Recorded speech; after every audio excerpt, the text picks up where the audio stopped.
প্রিয় উপস্থিতি, সময়ের স্বল্পতা, রহমতের নবীজি বললেন হযরত আদম সফিউল্লাহ আলাইহিস সালাতু ওয়াস সালামের পবিত্র সেকেমে নূরে মুহাম্মাদি দেওয়ার পরে, নূরে মুহাম্মাদি আসার পরে আদম আলাইহিস সালামের ভিতরে নূর আসলো। এই জন্য কোন উম্মতের কলিজায় যদি ইশকে রাসূল না থাকে, হুব্বে রাসূল যদি না থাকে, তার জীবনের কোনো কিছুই নাই। 4 পয়সাও তার মূল্য নাই, 4 পয়সাও তার মূল্য নাই, 1 আনাও তার জিন্দেগির মূল্য নাই। নামাজের মূল্য নাই, রোজার মূল্য নাই, নেকির মূল্য নাই, জিকিরের মূল্য নাই, হজের মূল্য নাই যদি ইশকে রাসূল না থাকে। ইশকে রাসূল যদি থাকে, হজ করবেন মঞ্জুর হয়ে যাবে, নামাজ পড়বেন কবুল হয়ে যাবে। ইশকে রাসূল থাকবে না, আপনার কোনো কিছুই রবের দরবারে কবুল হবে না। কিচ্ছু কবুল হবে না, না কিচ্ছু হবে না। আপনার জীবনে কিচ্ছু নাই।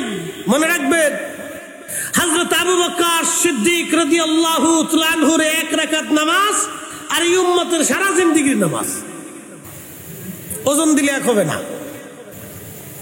হযরত ওমরের 1 রাকাত নামাজ আমাদের সারা জীবনের নামাজ, ওজন দিলে 1 ওজন 1 হবে না। হযরত উসমানের 1 রাকাত নামাজ আমাদের সারা জীবনের নামাজ, 1 পাল্লায় দিলে 1 হবে না। সাহাবে আজমাইনের যে কোনো একজন সাহাবীর 1 রাকাত নামাজ আমাদের সারা জীবনের নামাজ, 1 পাল্লায় দিলেও 1 হবে না। কিন্তু তারপরেও সাহাবীরা ইশকে রাসূলে এমন ভাবে তারা দিতেন, নিজের জীবনের সব কিছু দিয়ে আল্লাহর নবীকে তারা ভালোবাসতেন। কথা বলেন ঠিক কিনা?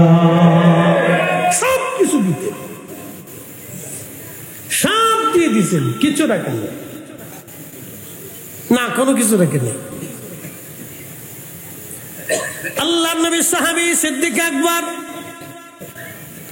হযরত বেলাল, ওয়াসিল কারনী, গাসলুল মালাকা হযরত হানজালা, হযরত তালহা, হযরত আবু বকর, ওমর, উসমান, আলী, তালহা, জুবাইর, আব্দুর রহমান ইবনে আউফ, সাদ বিন আবি ওয়াক্কাস, আবু উবাইদা ইবনে জাররাহ, সাইদ ইবনে জুবাইর, রিদওয়ানুল্লাহি তাআলা আলাইহিম আজমাইন, আশারে মুবাশশিরিন, খুলাফায়ে রাশিদিন, আসহাবুন নবী, আম্মা জানেরা জীবনের সব দিলেন। বলে আম্মা জানরা কি দিলেন? একজন স্বামীর খেদমতে সারাটা জীবন কাটিয়েছেন। আম্মা জান আয়েশা বলেছেন, এমন মাস চলে গেছে, মাসের পর মাস আমার রাসূলের ঘরের মধ্যে চুলায় আগুন জ্বলে নাই। বলে নবী খেতেন কি? না খেয়ে এইভাবে কেটে গেছে। আল্লাহর নবী, রহমতের নবী, পেটের মধ্যে পাথর বেঁধেছে। যদি কোনোদিন আপনি হজে চলে যান তো মদিনাতে যাবেন, মদিনা যাওয়ার পরে একটা জায়গা পাবেন, জায়গার নাম খন্দকের মাঠ। এই খন্দকের মাঠ দিয়ে, রাস্তা দিয়ে, খন্দক যেখানে, এখান দিয়ে এখন রাস্তা হয়েছে, কিন্তু সেই পাহাড় এখনো আছে। পাহাড়ে একটা ছোট্ট মসজিদ আপনি পাবেন। এই মসজিদের উপরে বসে নবীজি দিক নির্দেশনা দিয়েছেন, নামাজ পড়েছেন। তার নিচে আর একটা মসজিদ আছে, মসজিদে হযরত সালমান ফার্সি। এইখানে সালমান ফার্সি বসে জিহাদের দিক নির্দেশনা দিলেন। তারপরে যে আরেকটা মসজিদ আছে, মসজিদ আলী, এখানে হযরত আলী এবং ফাতেমা রাদিয়াল্লাহু আনহুমা, তারা দুইজন এখানে বসে বসে যুদ্ধের নেতৃত্ব দিয়েছিলেন। তার একটু দূরে আগাইয়া খন্দকের যে পাহাড় আছে, পাহাড়ের পেছনে আরেকটা পাহাড় আছে, জাবাল আবু সিলা। যদি কোনোদিন যান, আপনাকে পরিচয় করাই দিলাম, জাবাল আবু সিলা। হযরত জাবের রাদিয়াল্লাহু আনহুর বাড়ির সামনে দিয়ে যাবেন, জাবাল আবু সিলা। জাবাল আবু সিলাতে একটা ছোট্ট গুহা আছে। এই গুহার ভিতরে নবীজি একাধারে 3 দিন 3 রাত সিজদায় পড়ে কেঁদেছিলেন। শুধু তার আওয়াজ ছিল এটা, ইয়া রব হাবলি উম্মতি, আল্লাহ আমার উম্মত গুনাহ করে ফেলছে, আল্লাহ আমার উম্মতের উপায় কি হবে? 3 দিন 3 রাত পরে সিজদায় পড়ে কেঁদেছিলেন, ইয়া রব হাবলি উম্মতি, ইয়া রব হাবলি উম্মতি, আল্লাহ আমার উম্মতের উপায় কি হবে? আল্লাহ আমার উম্মতের উপায় কি হবে? 3 দিন পর্যন্ত রাসূল খাবার খান নাই। 3 দিন পর্যন্ত মদিনাতে নবীকে পাওয়া যায় না। আমাদের জন্য কেঁদেছে, আমাদের জন্য কেঁদেছে, আমাদের মায়ায় পড়ে নবী কেঁদেছে, আমাদের ভালোবাসায় কেঁদেছে। মা যেমন কলিজার ভিতর থেকে, মা যেমন কলিজার ভিতর থেকে সন্তানকে ভালোবাসে, আমার নবীজি আমাদেরকে কলিজার ভিতর থেকে বেশি ভালোবাসতেন, মায়ের থেকে বেশি ভালোবাসতেন।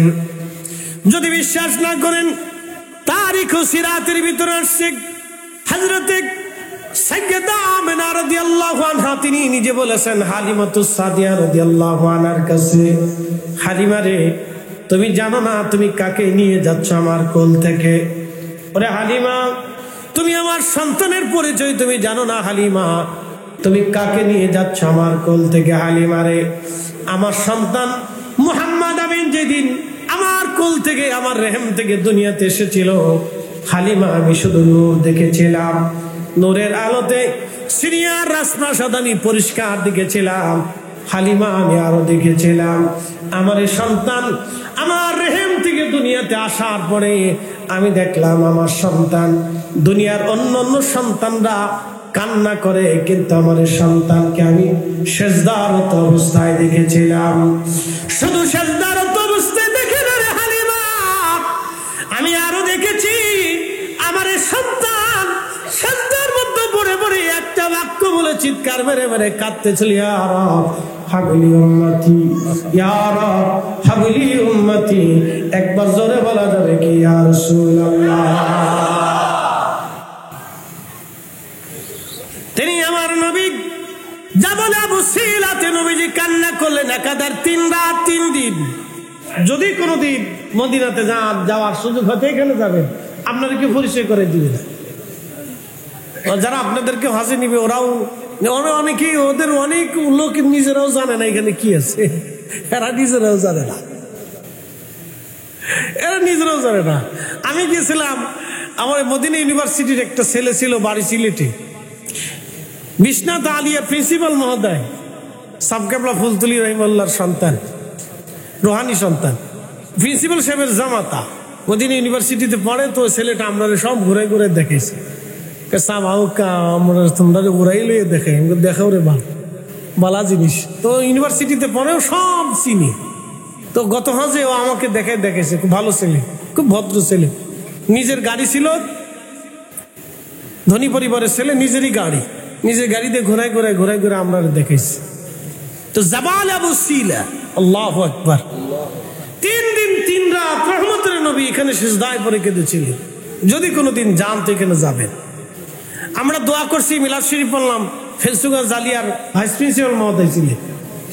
তা আমরা মিলাদ শরীফ পরে দোয়া করার পরে আমরা নেমে আসতেছি, এমন সময় দিয়ে আফগানিরা দৌড়ে আসতেছে, আফগানি হাজি, আফগানি হাজিরা ওরা ওই রাস্তা চিনে নেই, যাবো হযরতে জাবের রাদিয়াল্লাহু আনহুর বাড়ি এখান থেকে রাস্তা চোরা চিনে নেই, ওরা ওই খন্দকের পাহাড় পার হয়ে তারপরে আসতেছে। আই সর্বনাশ, ওরা দিয়ে পাহাড় বাইতে করে মারাত্মক। এই জন্য ওরা ফাঁকে আমেরিকানরা একবারে বাটাম চালান দিয়ে দেশ থেকে খেদাই দিচ্ছে, হ্যাঁ মারাত্মক বাটাম চালান দিয়ে দিচ্ছে, পাহাড় বাইয়ে বাইয়ে তারপরে আসতেছে দৌড়াই দৌড়াই। বাটাম চালান বুঝেন নাই, লাঠি চালান দিচ্ছে, একবারে কায়দা মতো বেরিয়ে দিচ্ছে। এটা আমরা ফরিদপুরি ভাষাকে বাটাম চালান আর কি। মারাত্মক পাহাড় বাইতে পারে তারা। দেখলাম যে খন্দকের পাহাড় বেয়ে বেয়ে ওরা দৌড়ে আসতেছে। আরে সর্বনাশ, পাহাড় কেমনি পায় ওরা? খুব মনোযোগ দিবেন হাজিরিন, এই জায়গাটা অনেকেই জানে না। এইখানে আল্লাহর হাবিব 3 দিন কেঁদেছিলেন। আচ্ছা বলেন তো, রাসূলের কি ঠেকা পড়ছে? তিনি তো হাবিবুল্লাহ, তিনি কাঁদলেও হাবিবুল্লাহ, না কাঁদলেও হাবিবুল্লাহ। তিনি মাকামে মাহমুদুল্লাহ, আমরা লেগে কাঁদলেও মাকামে মাহমুদুল্লাহ, না কাঁদলেও মাকামে মাহমুদুল্লাহ। তিনি সাহেবে কোরআন, কাঁদলেও সাহেবে কোরআন, না কাঁদলেও সাহেবে কোরআন। তিনি হাউজে কাউসার আলা, আমাদের জন্য কাঁদলে হাউজে কাউসার আলা, না কাঁদলেও হাউজে কাউসার আলা। তো রাসূলের দায় ঠেকছে কি আমাদের জন্য কাঁদবে, কিন্তু উম্মতকে নবীজি কলিজার ভিতর থেকে এত বেশি ভালোবাসতেন যে অন্য কোন নবী উম্মতকে এইভাবে ভালোবাসে নাই। আমাদের রাসূল যেইভাবে আমাদেরকে ভালোবেসে গেছে, বিনিময়ে আমরা কি দিছি? দিছি, আমরা দিছি সুদ, আমরা দিছি ঘুষ, আমরা দিছি অন্যায়, আমরা দিছি জালিম, আমরা দিছি লুচ্ছেমি, আমরা দিছি অন্যের জমি দখল করা। আমরা রসুলকে কিছু দিতে পারি নাই। মিলাদুন নবীর মাহফিল একটু বসি, তার ভিতরে হয় না আবার একদল আঙ্গুল বসেছি। কি কথা বল না, এখানে আবার আরেক দল আঙ্গুল বসেছে। উনি মনে যে টেন্ডার নিয়ে সেটা বন্ধ করতেই হবে, বন্ধ করতে হবে, ওনার বন্ধ করতেই হবে। এটা কি আশ্চর্য! উনি আজ পর্যন্ত একটা পতিতলায় বন্ধ করতে পারেন, উনি এটা বন্ধ করার জন্য আইছে।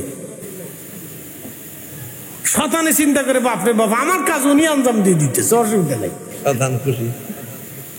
এই কিছু ব্যক্তি আছে এই ধরনের, তাদের চিন্তাই নেগেটিভ চিন্তা, নেগেটিভ চিন্তা এই মগজের ভিতর থাকবেই সব সময়। এই রবিউল আউয়াল মাস আসলে, পবিত্র মিলাদুন নবীর মাস আসলে কিছু ভাইদের এই অবস্থা এত খারাপ হয়ে যায় যে মনে হয় যে তার আর দুনিয়াতে সে নাই, তার যে কোনো ভাবেই হোক এটারে বন্ধ করতেই হবে। এখান দিয়ে তেনা দিয়ে ভাসাইয়া, জিলাপি ভাসাইয়া, কাপড় দিয়ে ভাসাইয়া, এখান থেকে যদ্দূর পারে যত অবান্তর যুক্তি আছে এই যুক্তিগুলি দাঁড়া করে দিয়ে বন্ধ করতে হবে। আমাদের কারো ফতোয়ার দরকার নাই, পৃথিবীর কোন মসজিদের খতিবের ফতোয়ার দরকার নাই, পৃথিবীর কোন মাদ্রাসার প্রিন্সিপালের ফতোয়ার দরকার নাই, দুনিয়ার কোন ব্যক্তির ফতোয়ার আমাদের প্রয়োজন নাই, আমাদের কারো ফতোয়ার দরকার নাই। 450 বছর আগে মক্কার হারামাইন শরীফের ইমাম ফতোয়া দিয়ে গেছে। এই 650 বছর আগে ইমাম জালালউদ্দিন আব্দুর রহমান সুয়ুতি ফতোয়া দিয়ে গেছে, ইমাম জুলজি ফতোয়া দিয়ে গেছে, ইমাম শামসুদ্দিন দামেশকি ফতোয়া দিয়েছে, ইমাম সাকাবি ফতোয়া দিয়ে গেছে। বিশ্ববিখ্যাত ইমামরা মিলাদুন নবীর পক্ষে কিতাব লিখে গেছে। আমাদের আর কারো দলিলের দরকার নাই। কথা বলেন ঠিক না বেঠিক? আমরা কার ফতোয়ার জন্য বসে থাকবো? মিশরের আল আজহার বিশ্ববিদ্যালয় থেকে যদি বিরুদ্ধে ফতোয়া আসে আমরা তাও মানি না। কি কথা কর না কেন? আমরা তাও মানি, ও মানার সময় নেই আমাদের, আমরা তাও মানি না। বলে কেন মানেন না? ইমাম জালালউদ্দিন সুয়ুতি রাহিমাহুল্লাহর জুতা টানার মতো যোগ্যতা বর্তমান পৃথিবীতে কোনো আলেমের নাই। এই আস্তে কোন কেন, জোরে বলেন। 450 বছর আগে হারামাইন শরীফাইনের ইমাম মুল্লা আলী কারি মাক্কি রাহিমাহুল্লাহের জুতা টানার যোগ্যতা, তার দশে বসার যোগ্যতা পৃথিবীতে কোনো আলেম বর্তমানে নাই। আমি ওনার ফতোয়া বাদ দিয়ে আমি কার ফতোয়া মানতে যাব? কে কি বললো সাথে আমাদের দেখার টাইমই নাই। কি কথা কর না কেন?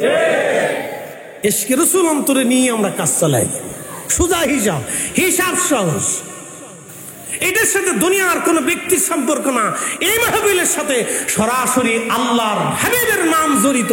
মিলাদুন নবী সাল্লাল্লাহু আলাইহি ওয়াসাল্লাম আর রাহমাতে আলা নবীর নাম জড়িত। যেহেতু নাম লেগেই গেছে সেহেতু এই মাহফিল আর সাধারণ মাহফিল নাই, এই মাহফিলের সম্মান আজিম হয়ে গেছে। কথা বলেন না ঠিক কি? মাহফিলের সম্মান একবারে সীমাহীন মর্যাদা হয়ে গেছে। মানে কারণ কি? বলে আল্লাহর হাবিবের সাথে এই নামের সম্পর্ক লেগে গেছে।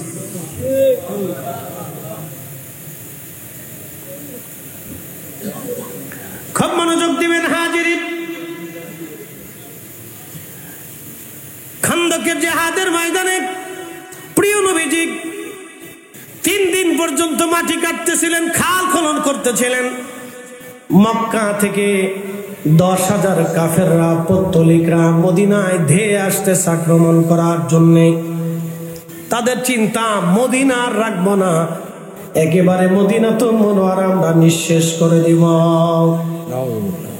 10,000 কাফির অস্ত্র শস্ত্রে সজ্জিত হয়ে মদিনার দিকে ধেয়ে আসতেছে। আল্লাহর নবী বট বসলেন, সাহাবায়ে কেরাম পরামর্শ দিতে লাগলেন।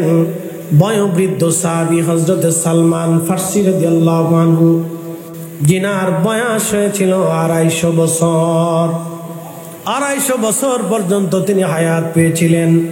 সালমান ফারসি রাদিয়াল্লাহু আনহু 250 বছর পর্যন্ত দুনিয়াতে বেঁচে ছিলেন।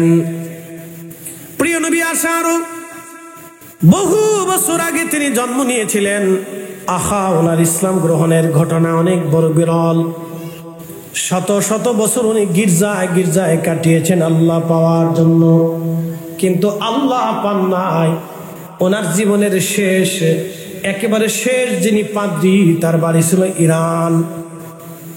ইরানের কোন এক গির্জাতে তিনি জঙ্গলের ভিতরে সেই গির্জা, এই গির্জার ভিতরে তিনি প্রায় 30 বছর এই পাদ্রীর খেদমত করেছেন।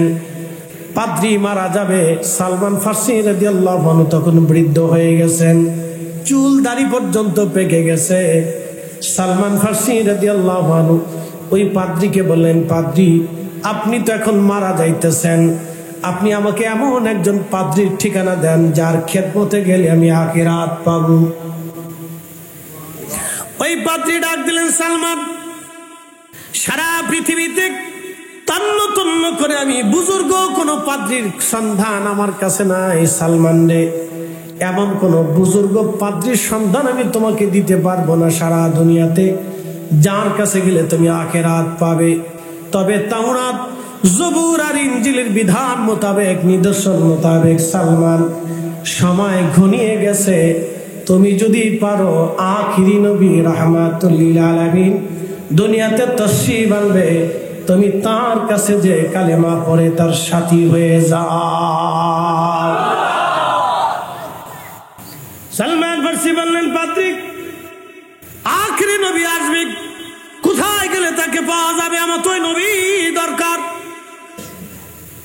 বলতেছে, শোনো, কোন দেশে আসবে আমি জানি না, তাওরাত আর জবুর আর ইনজিলের নিদর্শন অনুযায়ী যে অঞ্চলে বেশি পরিমাণে খেজুরের বাগান হবে ওই দেশে আখিরি নবী আসবে।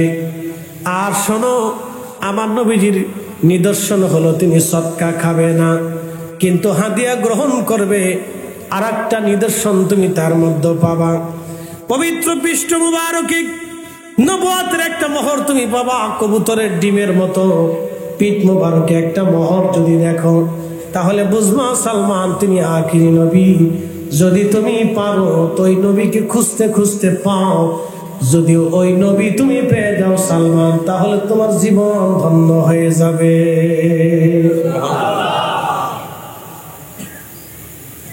হাজরাতে সালমান ফার্সি রওনা দিলেন। পাদ্রী মারা গেল, রওনা দেওয়ার পরে আস্তে আস্তে তিনি সুদূর ইরান থেকে ইরাকের দিকে যখন রওনা করলেন, মরুভূমির ভিতরে আসার পরে ডাকাত দলেরা ওনাকে ধরে ফেললো। ওনাদের যে বণিক দলের সাথে আসতেছিলেন, ডাকাত দলেরা বণিক দলদেরকে ধরে তাদেরকে হত্যা করে মাল সামানা নিয়ে গেল। সালমান ফার্সি রাদিয়াল্লাহু আনহু বলেন, আমি বৃদ্ধ মানুষ ছিলাম, আমার চুল দাড়ি একেবারে পাকা ছিল, সাদা ছিল, সেই জন্য তারা আমাকে হত্যা করে নাই, আমার হাত পা বেঁধে ওরা নিয়ে আসলো, ইরাকের কুফার বাজারে উঠাইলো বিক্রি করার জন্যে।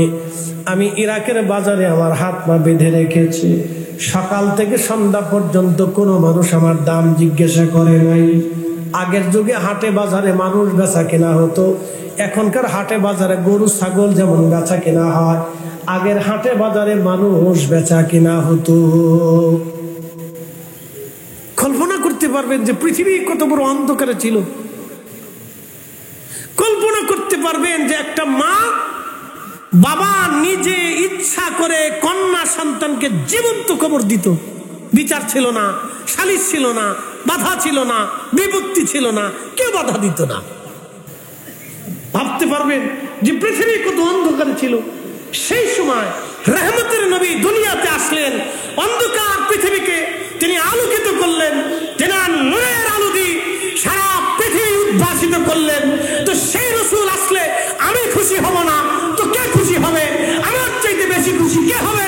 এই জন্য আমরা ঈদ পালন করি। কথা বলেন ঠিক না? আমি খুশি হব না তো খুশি কে হবে? আমার চাইতে আনন্দিত কে হবে? যাকে দিয়ে ইমানের নূর পেয়েছি, জিন্দেগির নূর পেয়েছি, আল্লাহ চেনার নূর পেয়েছি, আমি তাকে পেয়ে আমি খুশি হব না তো খুশি কে হবে?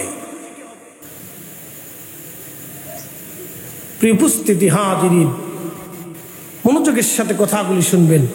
সালমান ফার্সি রাসূল পাওয়ার জন্য তাদের ত্যাগ কত ছিল ভালো করে বুঝবেন।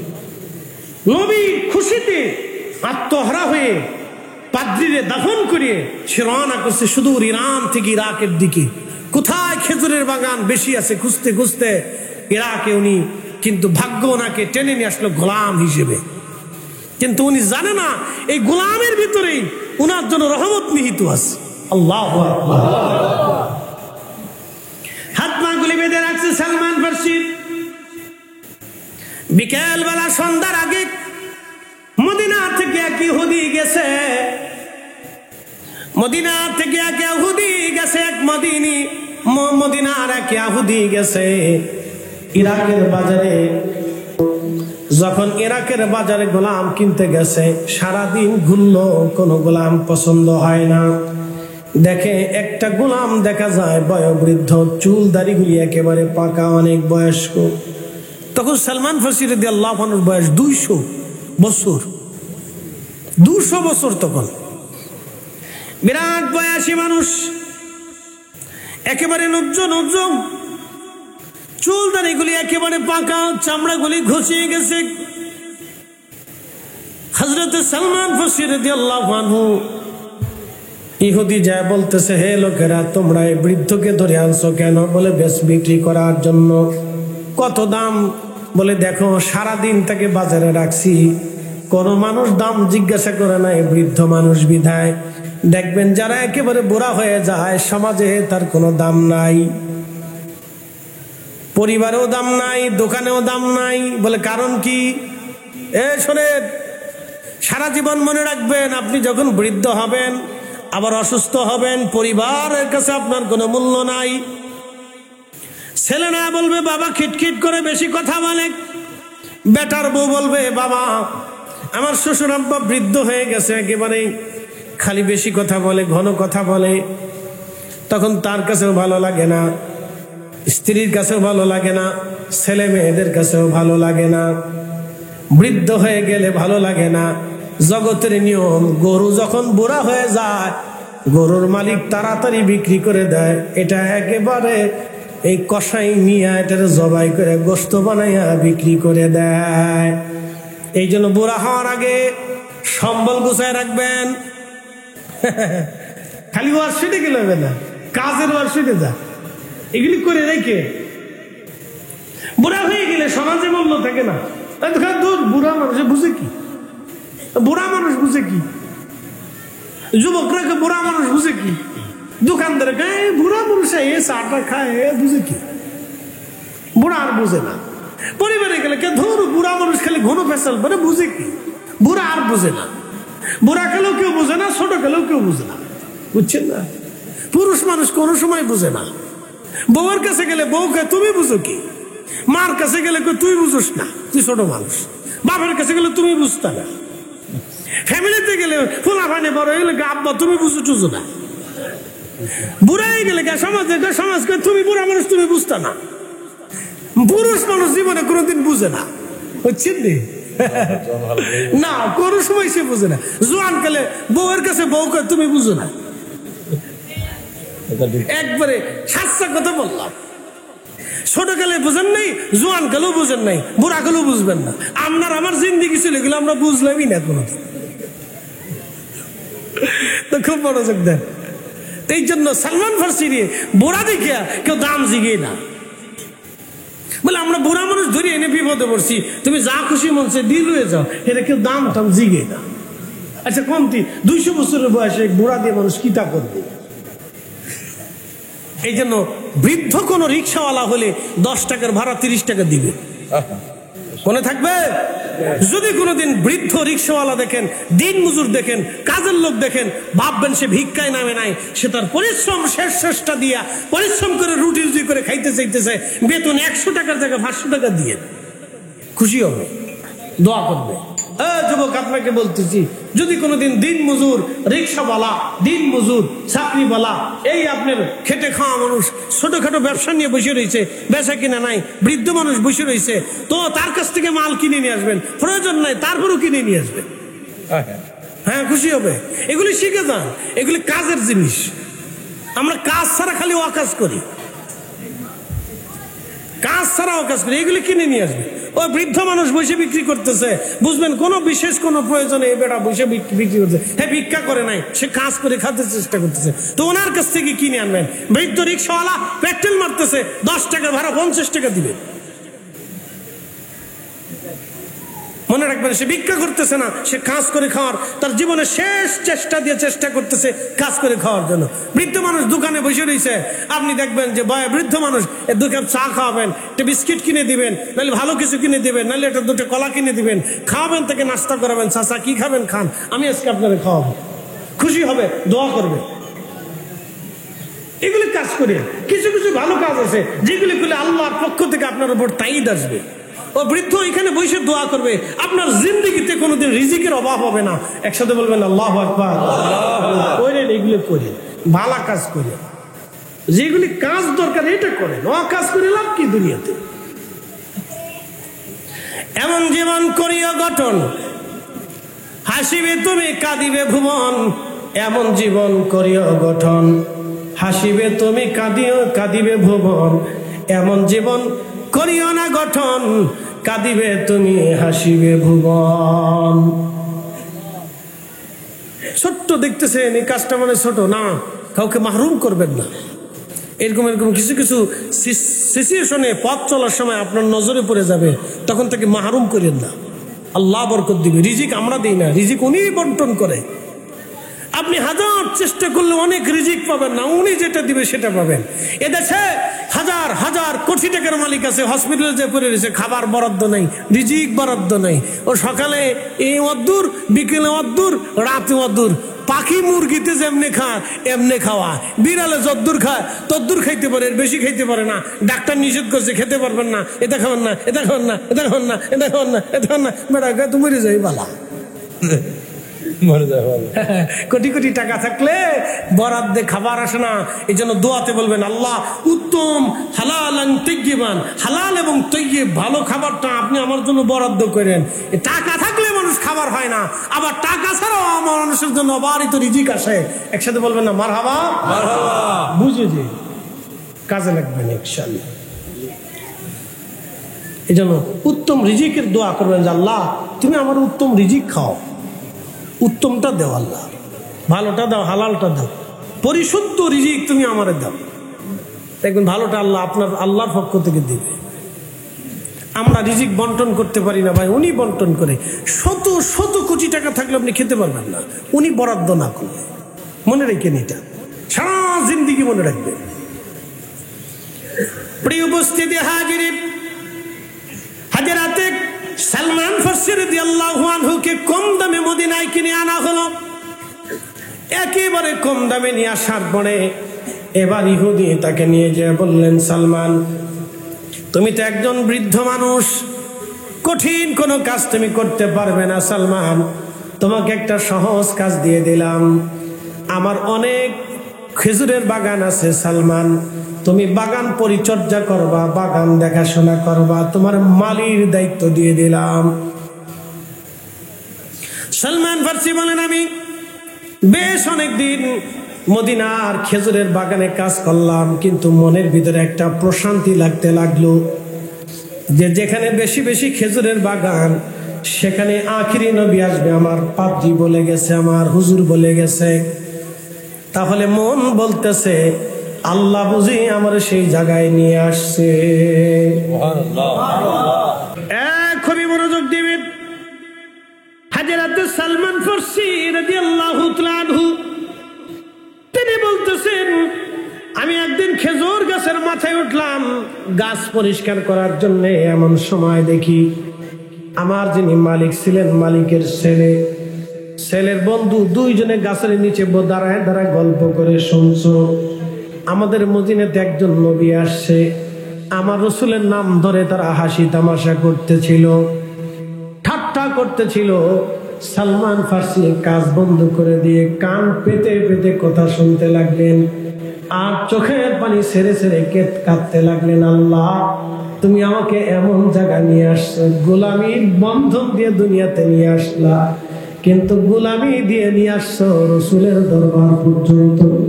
আমার কত বড় ভাগ্য ভালো, আখিরি নবীর সন্ধান আমি সালমান ফারসির নসিবে এসে গেল। দিদারে দিদারে মুস্তাফার জন্য, সাহাবাতে রসুলের জন্য তাদের ত্যাগের কোনো শেষ ছিল না। আর আমরা বিনা ত্যাগে পাইছি, বিনা ত্যাগে জন্মসূত্রে আল্লাহ আমাদেরকে নবীর উম্মত বানিয়ে দিলেন। তো এই নবী আসছে, আমি খুশি হব না তো খুশি হবে কে? কথা বল না কেন? আমার জিন্দেগিতে আমি খুশি হব না তো খুশি হবে কে? আমার জীবনে ঈদ আসবে না তো ঈদ আসবে কার? কি কথা বল না কেন? উনি কাগজে কলমে কাইটে দিলে কি আর রাখলে কি? মুসলমানের সুন্নিদের অন্তর থেকে কেউ কাটতে পারবে না। কথা বল না কেন? সরকারি খাতা থেকে কেটে দিতে পারেন, অসুবিধা নাই। ও ছাতা সরকার আজ আছে কাল নেই। কি মনে হয় আপনাদের? কথা বল না কেন? জোরে বলে। বাংলাদেশের আগে কি ছিল? পাকিস্তান। তার আগে কি ছিল? ব্রিটিশ। তার আগে নবাবী, সালতানাত, মুঘল। এরপরে বাংলাদেশের পরে কি আসবে আমরা তো তাও কইতে পারি। তো বাংলাদেশ সরকার আজ আছে কাল নাই, কিন্তু শাহজালাল আমিনী, খাজা বাবা আজমিরি, কুতুবউদ্দিন কাকি, নিজামউদ্দিন আউলিয়া, চিশতিয়া, কাদেরিয়া, নকশবন্দিয়া, মুজাদ্দিদিয়া, আহলে সুন্নাত ওয়াল জামাত আগেও ছিল, এখনো আছে, আগামীতেও থাকবে। কথা বলেন ঠিক না বেটা? সরকারি খাতা কলমে কি থাকলো না থাকলো ও সাতার চিন্তা আমরা করি।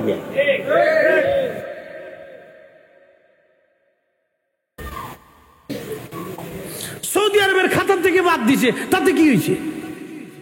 সৌদিতে বাদ গেছে, মালয়েশিয়া চলতেছে, ইন্দোনেশিয়া চলতেছে, মিশরে চলতেছে, ইরানে চলতেছে, ইরাকে চলতেছে, বাংলাদেশে চলে, পাকিস্তানে চলে, ভারতে চলে, সারা দুনিয়াতেই চলে। কি কথা বল না কেন? দুই একটা দেশের খাতার থেকে বাদ গেলে ও সাতার কিছু আসে যায় না। এগুলো মাথার ভিতরে দড়ি নেবে দুবার। বাংলাদেশ সরকারের কোনো আজ আছে কাল নাই। হেঁটে গেছে, হেঁটে গেছে, হেঁটে যাবে, হেঁটে আসবে, হেঁটে যাবে, হেঁটে আসবে। ওনে আমরা চিন্তা করে লাভ নাই।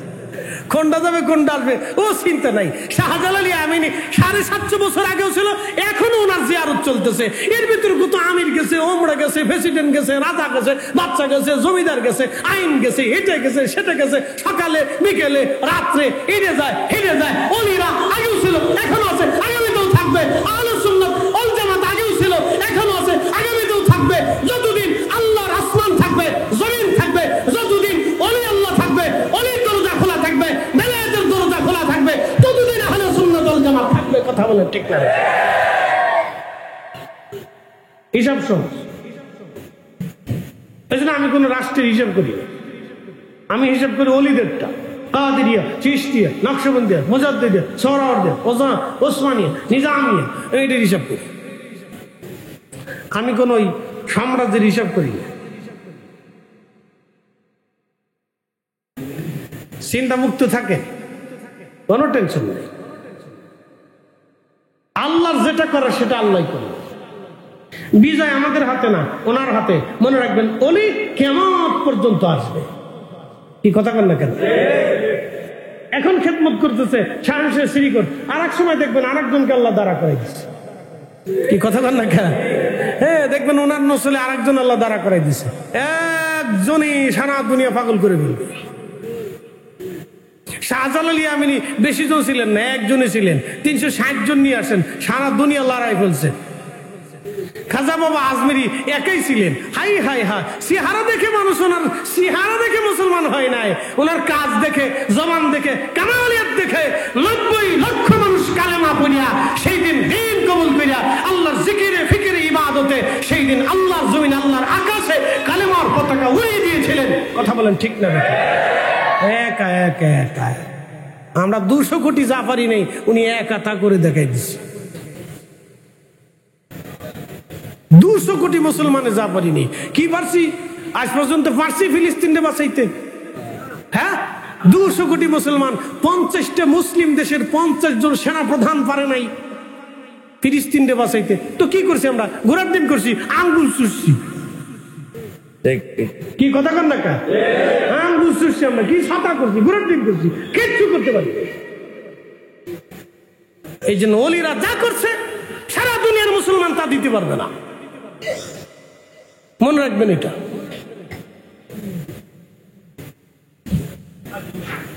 প্রিয় উপস্থিতি হাজিরিন,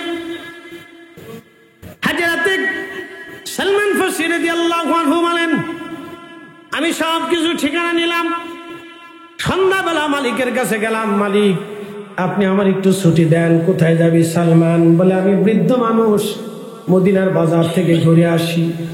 আমি বাগান থেকে কিছু খেজুর কেটেছিলাম, খেজুরগুলি নিয়ে রওনা করলাম। মালিক আমার ছুটি দিল, চলে গেলাম খুঁজতে খুঁজতে মেজবানে রাসূল হযরত আইয়ুব আনসারী রাদিয়াল্লাহু তাআলা আনহুর বাড়ি। যেতে যেতে দেখলাম পূর্ণিমার চাঁদ মাঝখানে বসে আছে আর চারিপাশে নক্ষত্ররা বসে আছে। পূর্ণিমার চাঁদ মাঝখানে বসা, চারিপাশে নবীজির চারপাশে নক্ষত্রগণ বসে আছে। আমি আস্তে করে চুপচাপ বসে গেলাম। আল্লাহ নবীজি মেহবুবে আলা নবী কথাবার্তা শেষ করলেন। আমি খেজুরগুলি সামনে নিয়ে বললাম, ইয়া রাসূলুল্লাহ, আপনার জন্য কিছু সদকা এনেছি, কবুল করেন সদকা। আমার উস্তাদ পাদ্রী বলেছিল, সালমান, নবীজির বৈশিষ্ট্যের ভিতরে একটা বৈশিষ্ট্য হলো তিনি সদকা খাবে না, কারণ নবীদের জন্য সদকা খাওয়া হারাম, দান খাওয়া হারাম, এবং আহলে বাইতে রাসূল যারা ছিলেন তাদের জন্য সদকা খাওয়া হারাম। আল্লাহু আকবার। না না, জোরে জোরে জোরে। তাদের মর্যাদার হিসাব এখান থেকে বুঝে যাবে।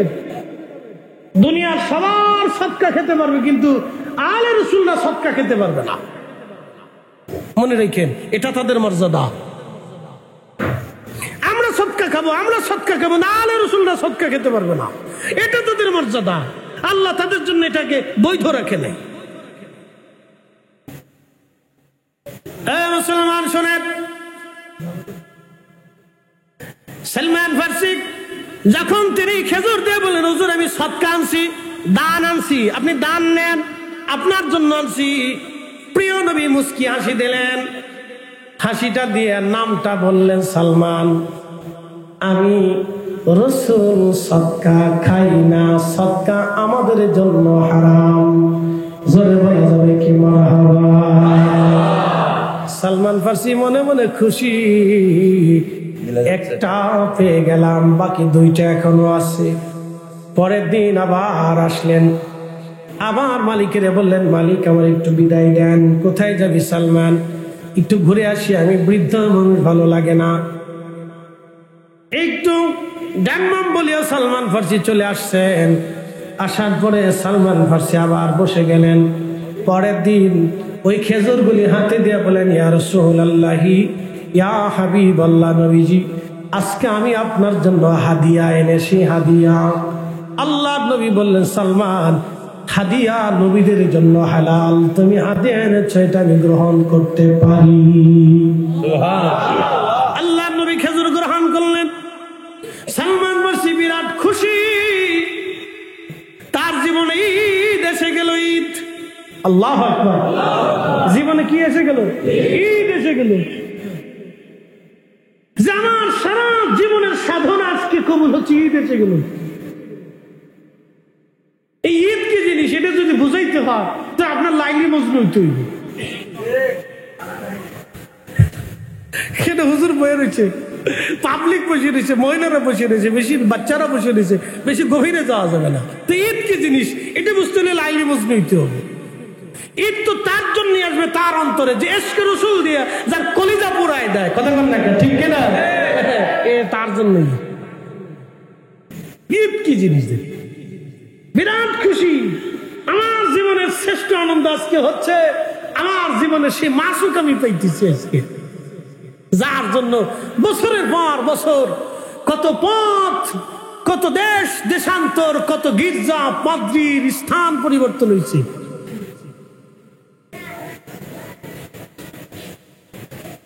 পরের দিন চিন্তা করলেন, রাতে যাব না, আজকে দিনেই যাব, কারণ নবুয়তের মোহর পৃষ্ঠ মোবারকে দেখতে হবে। সেদিন খেজুর গাছের কাঁচ বাদ দিয়ে আস্তে করে বাগান থেকে পালায় চলে আসে। এখন মালিক তো মারাত্মক, আইসা বাগানে এসে দেখে সালমান নাই, তো চিন্তা করলেন কোথায় গেছে, ও তো ফিরে আসবে, পালিয়ে তো যেতে পারবে না, তো ফিরে যেহেতু আসবে তো আজকে বাগানে পালিয়ে থাকবো, দেখি কোথার থেকে আসবে। কাঁচ ফাঁকি দেওয়া। সালমান ফারসি বললেন, আমি কাজ ফাঁকি দিয়ে দিনের ভাগে রওনা দিক দরবারে মুস্তাফাতে চলে গেলাম আমি। যাওয়ার পরে দেখি নবীজি বসে আছেন, সাহাবায়ে কেরাম সামনে বসা। আমি আজকে আল্লাহর হাবিবের পিছন মোবারকে বসে গেলাম। উদ্দেশ্য পৃষ্ঠ মোবারকে নবুয়তের মোহর আমি দেখবো। আজ আমি বসে আছি, রহমতের নবীর দরওয়াজাতে খবর পৌঁছে গেল সালমান ফার্সি বারবার কেন আসে। আল্লাহর হাবিব পিঠ চুলকানোর নাম দিয়ে, নবীজি পিঠ চুলকানোর নাম দিয়ে পবিত্র কাপড় জুব্বা উঠাইতে লাগলেন। উঠাইয়া উঠাইয়া পৃষ্ঠ মোবারক বের করে নবীজি দেখাইলেন। সালমান ফার্সি নবীজিকে জড়িয়ে ধরে নবুয়তের মোহরে বারবার চুমা লাগাইতে লাগলেন।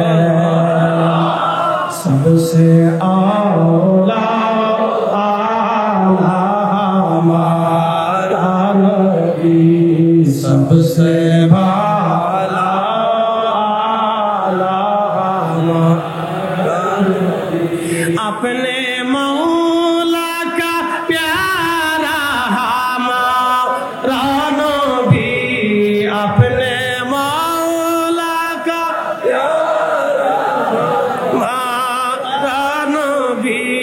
दोनों आलम का दूल्हा हमारा नबी, सबसे आला आला हमारा नबी, सबसे भाला आला हमारा नबी। रंगुनियाबासी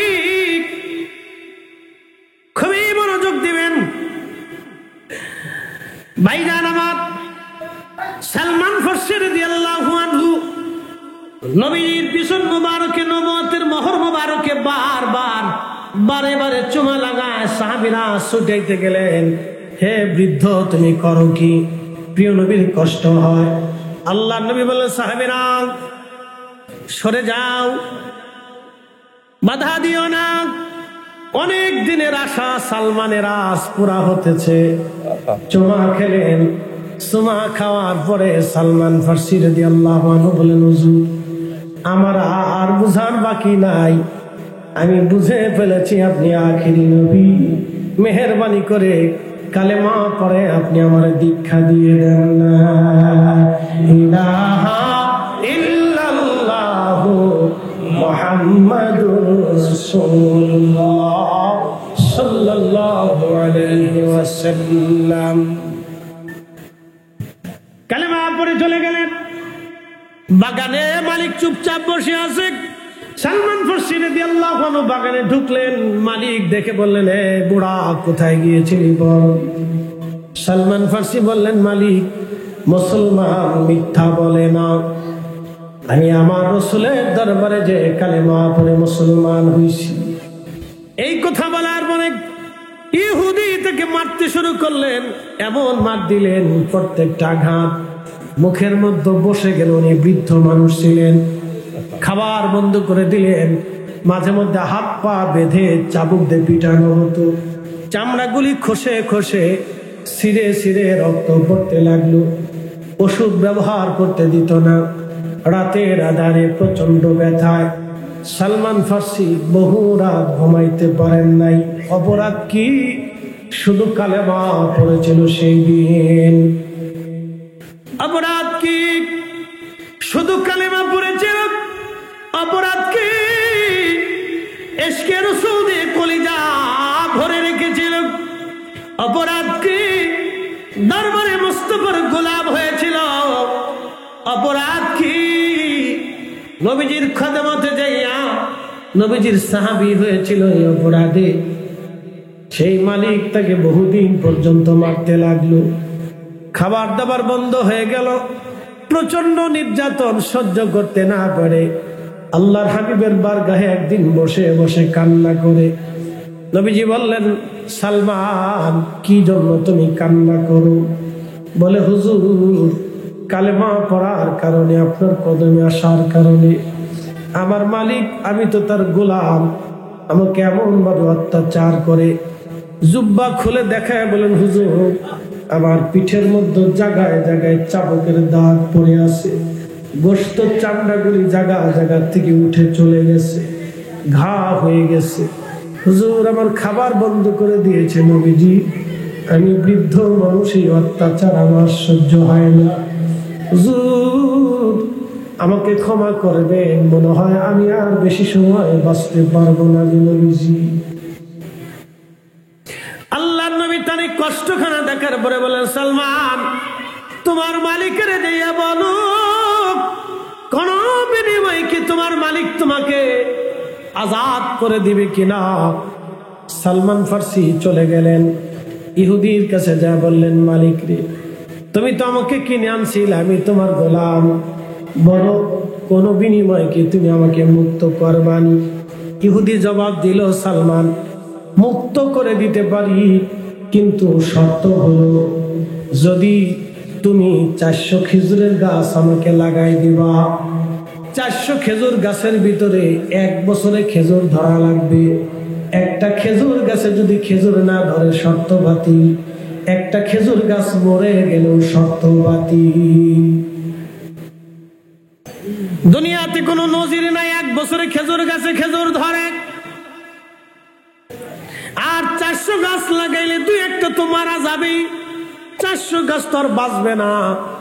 সালমান ফার্সি নবীজির দরবারে বসে কাঁদে। আল্লাহর নবী বললেন, সালমান তুমি কাঁদো কেন? বলে, হুজুর আমার মালিক আমাকে এমন শর্ত দিয়েছে, আমি সালমানের পক্ষে এই শর্ত পালন করা সম্ভব না। বলে, কি শর্ত বলো? বলে, হুজুর শর্ত হলো 400 খেজুরের গাছ লাগাই দিতে হবে, 1 বছরে খেজুর ধরতে হবে। 400 গাছের একটা গাছে যদি খেজুর না ধরে শর্ত বাতিল, একটা গাছ মরে গেল শর্ত বাতিল। হুজুর এটা তো আমি সালমানের পক্ষে আদৌ সম্ভব না। নবীজি বললেন, সালমান তুমি চিন্তা করো না, তোমার মালিকের যা বলো তুমি শর্তে রাজি। বলি, ইয়া রাসূলুল্লাহ কি করে আমার পক্ষে সম্ভব? প্রিয় নবী বললেন, সালমান তোমার খেজুরের গাছ আমি নবী নিজে হাতে লাগাইয়া দেব। চিৎকার করে ধরে বলবেন কি আল্লাহু আকবার, বলবেন কি ইয়া রাসূলুল্লাহ তিনি নবী, তিনি নবী, তিনি নবী, তিনি নবী। সালমান ফার্সি দৌড়ে বলি, মালিক তোমার শর্তে রাজি। বেটা মনে করছে হায় হায় সালমান পাগল হয়ে গেছে, পুরো জীবনের তোরে শিক্ষা দিব, কালেমা পড়ার ঝাল মিটিয়ে দেব। ও আমার কাছ থেকে আজাদ চায়, সে মুক্ত হয়, কারণ 1 বছরে খেজুর গাছে খেজুর ধরবে না, আর 400 খেজুর গাছের একটা খেজুর গাছ তো 2-1টা মারা যাবে, শর্ত বাতিল হয়ে যাবে অটোমেটিক। ওরে কায়দা মতো সারা জীবন আমি পিটাবো, দেখি কালেমা কতদিন ধরে রাখতে পারে। কিন্তু বেটা জানে না রহমতের নবীর হাতের ওজন কত বড়। প্রিয় নবী বললেন, সাহাবীরা তোমরা খেজুর গাছ এনে দাও। 400 খেজুর গাছ সাহাবীরা এনে দিলেন, খেজুর গাছের চারা এনে দিলেন। আল্লাহর নবী বললেন, জায়গা প্রস্তুত করো। সাহাবায়ে কেরাম জায়গা প্রস্তুত করে দিলেন। আল্লাহর নবী নিজে হাতে নবীজি 399টা খেজুরের গাছ লাগাইলেন। হযরত ওমর বলেন, ইয়া রাসূলুল্লাহ আমি একটা লাগাবো। বলে, লাগাও। আল্লাহু আকবার। হযরত ওমরকে ইয়া রাসূলুল্লাহ অনুমতি দিলে আমি একটা লাগাবো। তো লাগাও। 399 গাছ প্রিয় নবী লাগাইলেন, হযরত ওমর একটা লাগাইলেন। কিছুদিন পরে সালমান ফার্সি দৌড়ে এসে বলেন, হুজুর সর্বনাশ হয়ে যাইতেছে। কেন, কি হয়েছে? হযরত ওমর যে গাছ লাগাইছিল এই গাছটা শুকনা শুকনা হয়ে গেছে। একসাথে বলবেন আল্লাহু আকবার। হযরত ওমর যে গাছ লাগাইছে এই গাছটা শুকনা শুকনা হয়ে গেছে। আল্লাহর নবীজি নিজে গেলেন, ওই গাছ উঠাইলেন, আবার লাগাই দিলেন। শুকনা খেজুর গাছ জিন্দা হয়ে গেল। একসাথে বলবেন না আল্লাহু আকবার। জোরে জোরে জোরে জোরে জোরে জোরে। এখন প্রশ্ন আছে কেন?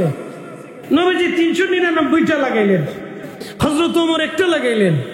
ওমর একটা মরে যাইতেছিল, ওমর একটা যদি বেঁচে থাকতো তাহলে আজকে নজদিরে বলতো নবীও যা ওমরও তা। কি কথা কন না কা? নবীও যা ওমর ওমরও খেজুর গাছ লাগাইছে, এটাও বেঁচে গেছে, নবীজি লাগাইছে, এটাও বেঁচে গেছে। হযরত ওমরেরটা বাঁচবে না, কারণ এটা আল্লাহর সিদ্ধান্ত। নবীর হাত ওমরের হাত এক হাত না, নবীর হাত নবীর হাত, ওমরের হাত ওমরের হাত। নবীর ঈমান, নবীজির মর্যাদা, নবীর মর্যাদা, ওমরের মর্যাদা সেটা আলাদা। রসুল করিমের নূরের হাত, আল্লাহর দেওয়া হাত, রসুলের বরকতি হাত, রহমতি হাত, যেখানে পড়ছে সেখানে বরকত হয়েছে। হযরত ওমরেরটা মরে গেছে, আল্লাহর নবী ওইখানটা আবার ওই গাছ উঠাইয়া মরা গাছ লাগাই দিলেন, জিন্দা হয়ে গেলেন। যদি মদিনাতে কোনোদিন যান তো যা দেখবেন সালমান ফার্সি রাদিয়াল্লাহু আনহুর খেজুরের বাগান এখনো আছে, এখনো আছে। একসাথে বলবেন আল্লাহু আকবার। যারা আপনাদেরকে হজের গাইড দেয় বলবেন, ও আল্লাহর বান্দা, আমরা রে সালমান ফার্সি রাদিয়াল্লাহু আনহুর খেজুরের বাগানে নিয়ে চলো। এখনো সেই বাগান আছে, এখনো সেই বাগান আছে, কিন্তু সে গাছ নাই, সে গাছ আর নাই। সেই গাছের বংশধর আছে, কিন্তু সে গাছ নাই, বাগান এখন আছে, কিয়ামত পর্যন্ত থাকবে। এটা কেউ নষ্ট করতে পারবে না, একবারে এটা রেজুলেশন করা বাগান। একসাথে বলবেন আল্লাহু আকবার। সৌদি সরকার, রাজ পরিবার, বাদশা, আমির, ওমরা চেঞ্জ হবে, 1450 বছরে বহু চেঞ্জ হয়েছে, কিন্তু বাগান কেউ সরাইতে পারেন, কারণ এটা রেজুলেশন করা বাগান। সালমান ফার্সি রাদিয়াল্লাহু আনহুর বাগান, এখানে কেউ হাত দিবে না। প্রিয় উপস্থিতি, সেই সালমান ফার্সির কথা বলছিলাম, খন্দকের যুদ্ধের ময়দানে ওনার মসজিদ আছে। উনি যেইখানে বৈশা যুদ্ধের নেতৃত্ব দিয়েছিলেন সেই মসজিদ, এখানে সেই মসজিদ বানানো আছে। যদি খন্দকে যান, আল্লাহর মেহবুব যেই মসজিদে বসে যুদ্ধের নেতৃত্ব দিয়েছিলেন সেই মসজিদ এখনো আছে। যেই মেহরাবে নবীজি নামাজ পড়িয়েছিলেন সেই মেহরাবটা এখনো আছে। যদি যান ওখানে 2 রাকাত নামাজ পড়ে দোয়া করে আসবেন। মারহাবা বলবেন না?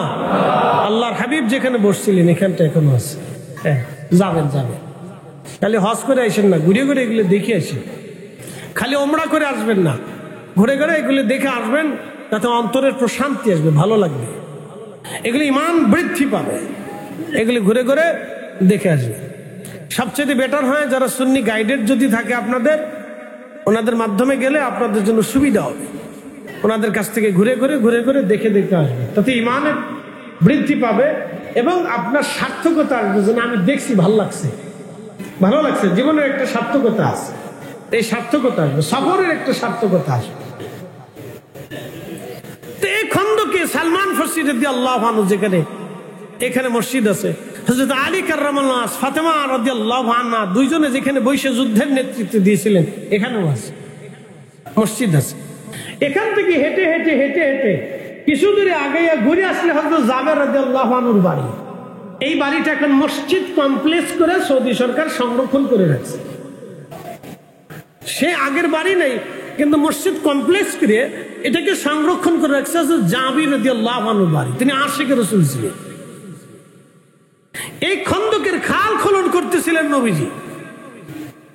খাল খনন করার সময় বিরাট বড় পাথর পড়লো, 10 ফিট চওড়া, 10 ফিট গভীর পাথর। তো তখন তো ক্রেন ট্রেন, এই অত্যাধুনিক যন্ত্র ব্যবস্থা ছিল না, তো পাথর কেমনে সরাবে? সাহাবায়ে কেরাম এসে বললেন, ইয়া রাসূলুল্লাহ, পাথর কেমনে সরাবে? প্রিয় নবী বললেন, হাতুড়ি আনো। আল্লাহর হাবিব পাথরের কাছে গিয়ে হাতুড়িতে পাথরে একটা আঘাত করলেন। একসাথে বলবেন মারহাবা। একটা ছোট্ট আঘাত করলেন, বেশি শক্তি দিয়ে করা লাগে না, এটা নবুয়তি শক্তি। আঘাত করলেন হাতুড়ি দিয়ে, ছোট হাতুড়ি দিয়ে আঘাত করলেন। 10 ফিট চওড়া, 10 ফিট ডিপ, দৈর্ঘ্য প্রস্থে 10 ফিট করে, একবারে লম্বা 10 ফিট, দৈর্ঘ্যে 10 ফিট, প্রস্থে 10 ফিট, গভীরতা 10 ফিট। এত বড় পাথর। সাহাবায়ে কেরামের চিন্তা, আমরা তো খাল খনন করছি, কাফেররা যদি পাথরের উপর দিয়ে এসে চলে যায় তো আমরা যুদ্ধে আমরা পরাজিত হয়ে যাব। আল্লাহর হাবিব পাথরে আঘাত করলেন, 10 ফিট গভীর পাথর আঘাত করলেন ছোট্ট হাতুড়ি দিয়ে। পাথর 3টা খণ্ডে বিভক্ত হলো। হাতুড়ি মারার সাথে আগুনের ফুলকি বের হলো। নবীজি বললেন, সাহাবীরা, পারস্য সাম্রাজ্য বিজয় হবে। সুবহানাল্লাহ। কে আস্ত হয়ে গেল না? জোরে বলেন না, না, জোরে জোরে জোরে জোরে জোরে জোরে জোরে একসাথে বলেন তো আল্লাহু আকবার, আল্লাহু আকবার, জোরে বলেন আল্লাহু আকবার। আল্লাহ রাসূল মেহবুবে আলা নবী আরেকটা করলেন, আগুনের ফুলকি বের হলো, প্রত্যেক খণ্ড যে 10 ফিট চওড়া পাথর 3 খণ্ড হয়েছিল, সেই প্রত্যেকটা খণ্ড আরো 3টে করে খণ্ড হয়ে গেল। মারহাবা বলবেন না? 3টে খণ্ড, আগুন বের হয়ে গেল। প্রিয় নবী বললেন, সাহাবীরা, রোম সাম্রাজ্য বিজয় হবে। আরো জোরে জোরে জোরে জোরে জোরে চিৎকার মেরে বলেন আল্লাহু আকবার। কোন সাম্রাজ্য? রোম। এখনকার দিনের ওই রুশিয়ান জোট, রাশিয়ান জোট, রাশিয়ান জোট বলছেন, রাশিয়া, চায়না, উত্তর কোরিয়া, ইরান, এই ওনাদের বেল্ট আর কি, ধরে নেন আর কি। পৃথিবী এখন 2 ভাগে বিভক্ত, একটা আমেরিকান জোট আর একটা রুশিয়ান জোট। 2 জোটের অর্থনৈতিক আর অস্ত্রের মহড়ার পাল্লা চলতেছে, খালি শান মারতেছে, ধার মারতেছে খালি।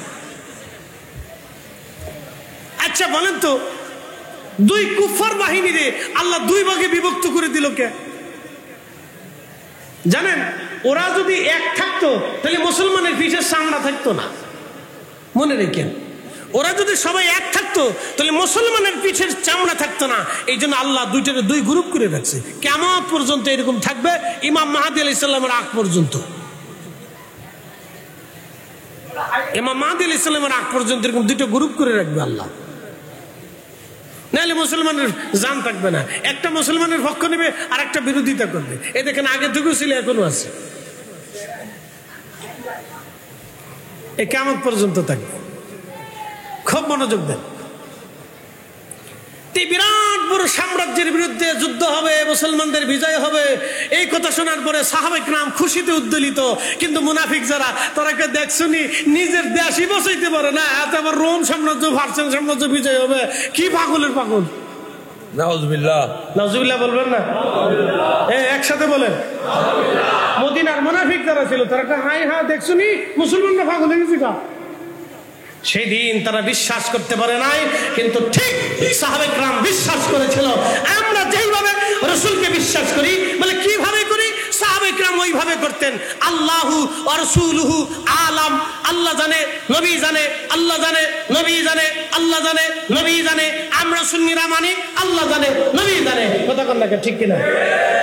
কে জানে? জোরে বলেন, কে জানে? আল্লাহ জানে, নবী জানে। জোরে বলেন, কে জানে? আল্লাহ জানে, নবী জানে। সাহাবায়ে কেরাম 1.25 লক্ষ সাহাবী, 1.25 লক্ষ সাহাবী, 1.25 লক্ষ সাহাবী, 1.25 লক্ষ সাহাবী, 1.25 লক্ষ সাহাবীকে নবী প্রশ্ন করলেন, তোমরা কি জানো? বলে আল্লাহু ওয়া রাসূলুহু আলাম, আল্লাহ জানে, নবী জানে। তোমরা কি কিয়ামত কি হবে জানো? বলে আল্লাহু ওয়া রাসূলুহু আলাম, আল্লাহ জানে, নবী জানে। 1.25 লক্ষ সাহাবীকে নবী বললেন, কবর কি হবে জানো?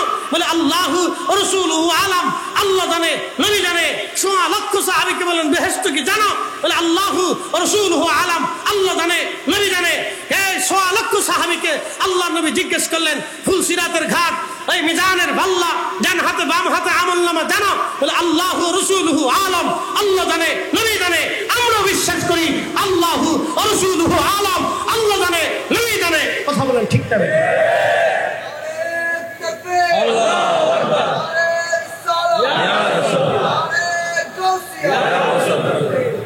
আমরা বিরাট বড় বেদাতি। ইস, উনি বড় হক্কানি, বই রয়েছে ঘন্টা মরি দিয়ে। আমরা বিরাট বড় বেদাতি। বুঝাটা জরুরি। আপনাকে বুঝতে হবে যে আমি হকের উপরে আসি না বেহকের উপর আসি, এটা আপনাকে বুঝতে হবে। প্রিয় বুঝতে দে হাজিরি, বেশি লম্বা করবো না, মুক্তাসর হবে না। এগুলি আমাদের বোঝাটা অত্যন্ত জরুরি, বুঝে যাওয়াটা দরকার। সালমান ফার্সি রাদিয়াল্লাহু আনহু খুশি হয়ে গেলেন, সাহাবীরা খুশি। রোম সাম্রাজ্য, পার্সিয়ান সাম্রাজ্য বিজয় হবে। ঠিক আল্লাহর মেহবুবের ইন্তেকালে 30 বছর পরে হযরত ওমরের জমানাতে রোম সাম্রাজ্য বিজয় হলো। নবীজির যেই দিন খন্দকের ময়দানে ঘোষণা দিয়েছিলেন, তার 30 বছর পরে হযরত ওমরের জমানাতে পার্সিয়ান সাম্রাজ্য বিজয় হলো, রোম সাম্রাজ্য বিজয় হলো। একবার জোরে বলা যাবে কি মারহাবা? ঠিক হয়েছিল, নবীজি যা বলেছিলেন তাই হয়েছিল। প্রিয় নবীজি, অথচ তখন খাবার নাই, কি নাই? আহা খবর নাই। আল্লাহর হাবিব পেট মোবারকে পাথর দিলেন, পাথর দিয়ে কাপড় দিলেন, কাপড় দিয়ে শক্ত করে বাঁধলেন। বাঁধার পরে নবীজি খাল খনন করতেছিলেন। 3000 সাহাবী একসাথে খাল খননে ব্যস্ত। আল্লাহর নবী নিজেও মাটি কাটতেছিলেন, নিজে হাতে মাটি কাটেন, সাহাবীরাও মাটি কাটে।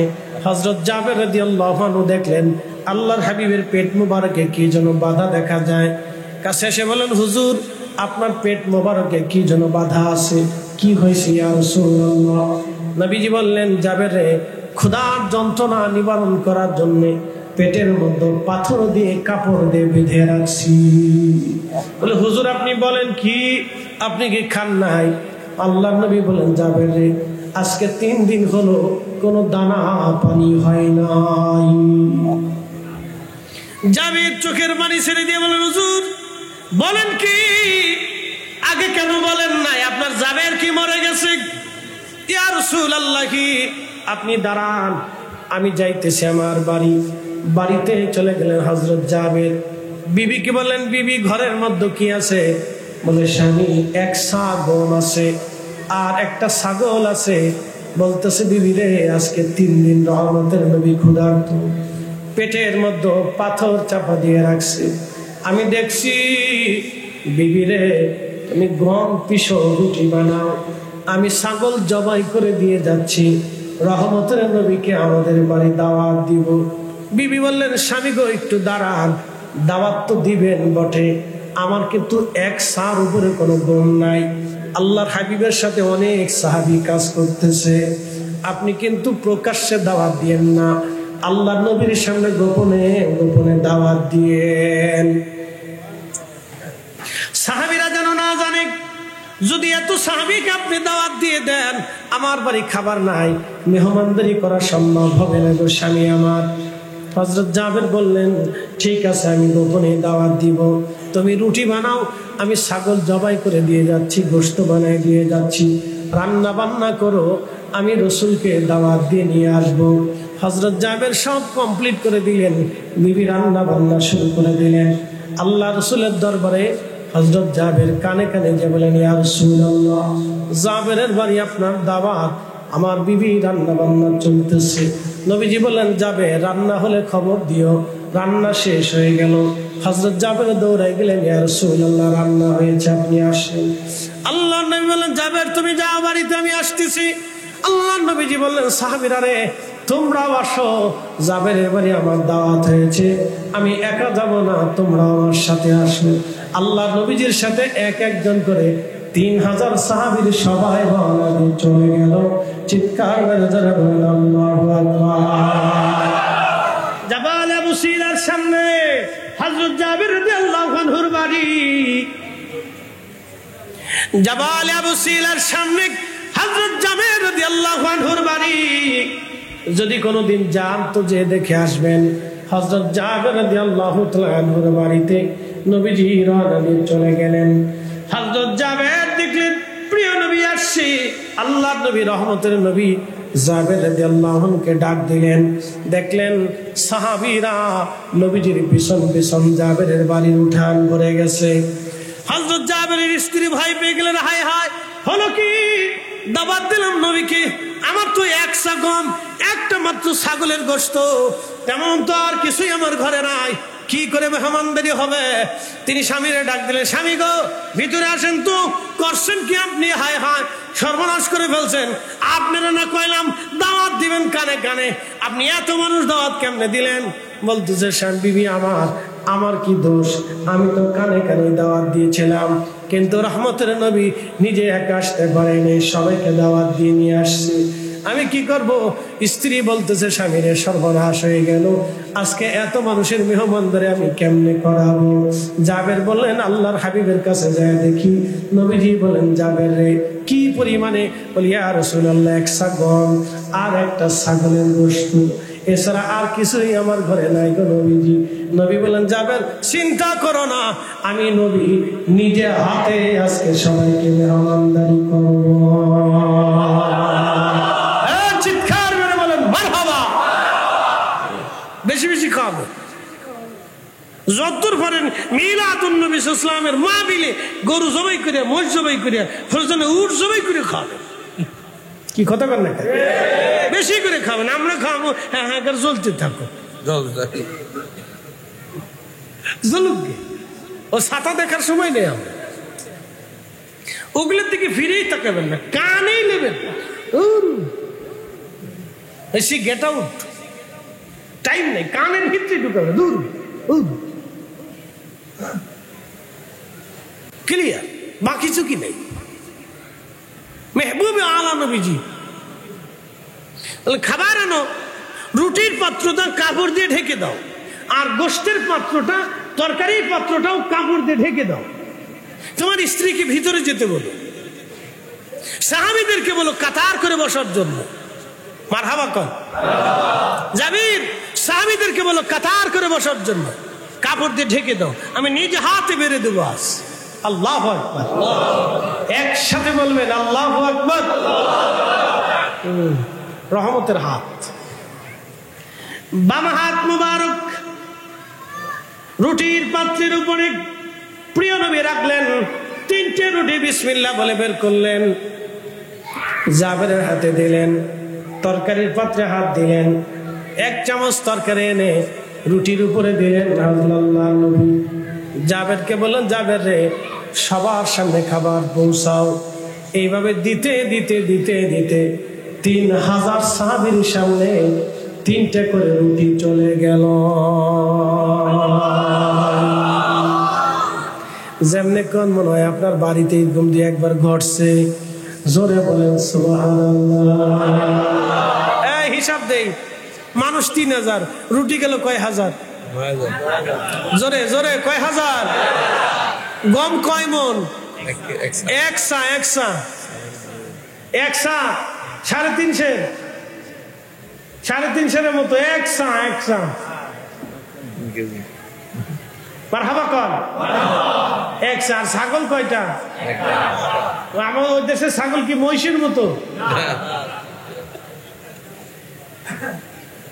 তো চামচ গেল কয় চামচ? 3000 চামচ তরকারি গেল, 9000 রুটি গেল।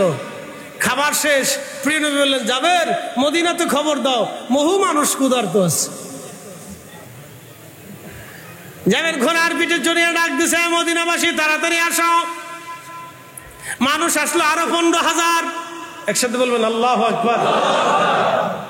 মহিলা বাচ্চা কাচ্চা দিয়ে আরো 15000 মানুষ আসছে। রুটি গেল আরো 45,000, সুবহানাল্লাহ বলেন। চামচ গেল আরো 15000। হযরত জাবের বললেন, দেওয়া শেষ হয়ে যাওয়ার পরে আল্লাহর নবীজি 3টা রুটি নিলেন। 1টা রুটি বেশি নিলেন না, 3টে রুটি নিলেন। আর তরকারি নিয়ে বললেন, জাবের যা খাবার আছে সব তোমার। হযরত জাবের বললেন, পাত্রের কাপড় উল্টায় দেখলাম যা আছে তাই, কোনো নাই বারো না।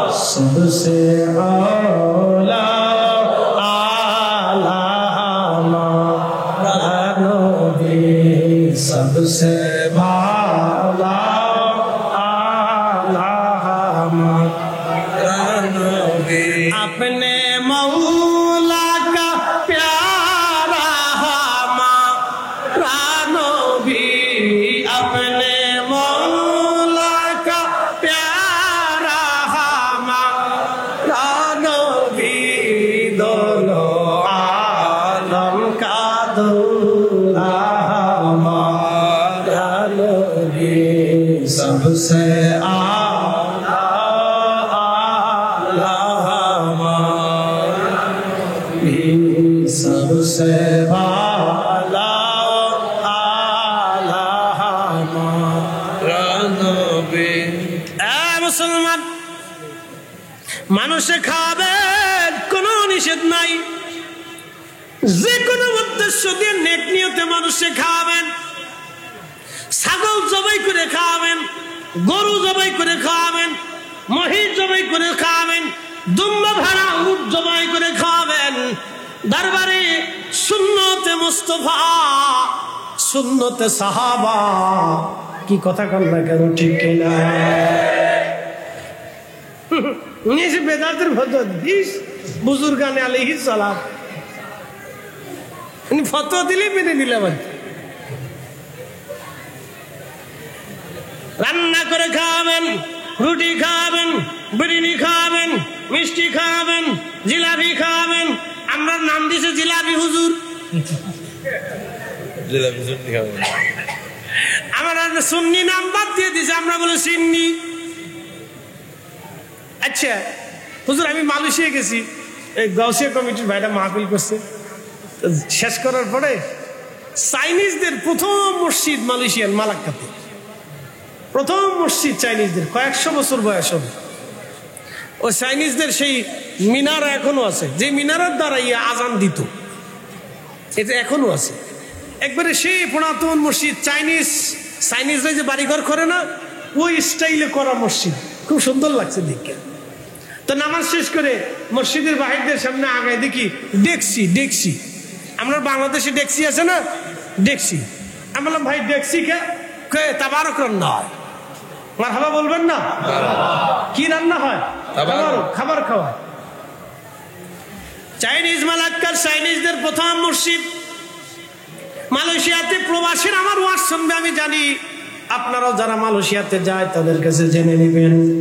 প্রথম মসজিদ মালয়েশিয়ার চাইনিজদের মসজিদে গেলাম, বলে রান্না হয়, মুসল্লিদেরকে তারা খাবার খাওয়ায়, তাবারক খাওয়ায়, নামাজ পড়তে গেলে খাবার খাওয়ায়। আমি আর ওই সামনে লোকেরা বসে আছে, সামনে দেখলাম কলা, অনেক কলা। আমি জিজ্ঞেস করলাম কি ব্যাপার, কলা কেন? এখানে মুসল্লিরা যারা নামাজ আসে তাদেরকে কলা খাওয়ানো হয়। কলা তাদের দেশে কলা খাওয়ানো হয়, আমাদের দেশে জিলাপি খাওয়ানো হয়। এই জন্য আমরা হইলাম জিলাপি হুজুর, আর মালয়েশিয়ান হুজুররা হলো কলা হুজুর। আমরা জিলাপি খাওয়াই, এর লেগে আমরা হয়েছি জিলাপি হুজুর। আর এরা যে কলা খাওয়ায় ওরা কলা হুজুর, আর আরবে খেজুর খাওয়ায় ওরা হলো খেজুর হুজুর।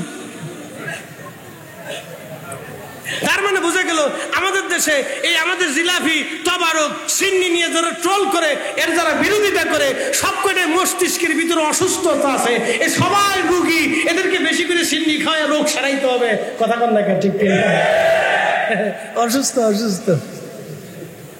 বেমারি সিলেটকে বেমারি, অসুস্থ। হ্যাঁ, অসুস্থ না হলে কেউ খাবার নিয়ে ট্রোল করে নাকি? এক ধরনের অসুস্থতা। আল্লাহ এদেরকে সুস্থ করুক, আমরা দোয়া করি, বলেন আমিন। সুস্থতা দেয় আল্লাহ। আল্লাহ রসুল খাবার খাওয়াইলেন, 3000 সাহাবী খাইলো, মদিনার মানুষও খাইলো, হাজার রুটি চলে গেল। অথচ রুটি মাত্র 1 সা গমের রুটি, আর একটা ছাগলের তরকারি দিয়ে, গোশতের তরকারি দিয়ে 54,000 চামচ চলে গেল। সারা মদিনার মানুষ খাইলো। কি আশ্চর্য! জাবের রাদিয়াল্লাহু আনহু সেই মেহমানদারির কথা তারিখে সিরাতে ইমাম ইবনে কাসির আল বেদায়াতে কত চমৎকার করে আইনে کرام লিখে রাখছেন। তার বাড়িটাও এখন অক্ষত অবস্থায় রেখে দেওয়া হয়েছে। সেই স্মৃতিস্বরূপ খন্দকের সেই মসজিদে রেখে দেওয়া হয়েছে। সেই স্মৃতিস্বরূপ তার মেহমানদারির কথাও কিতাবের ভিতরে কত চমৎকার করে লেখা আছে। যদি কোনোদিন মদিনাতে যান তো ঘুরে ঘুরে দেখে আসলে আত্মতুষ্টি আসবে, মনের শান্তি আসবে। আর এই আমার ওয়াজের কথা মনে পড়বে যে হুজুর ওয়াজ করছিল, তখন ওয়াজ কানের ভিতরে বাজবে যে ওয়াজের সাথে বাস্তবতার কি মিল রে। হ্যাঁ, আমি দেখে ওয়াজ করতেছি, না দেখে ওয়াজ করতেছি না, দেখে ওয়াজ করতেছি।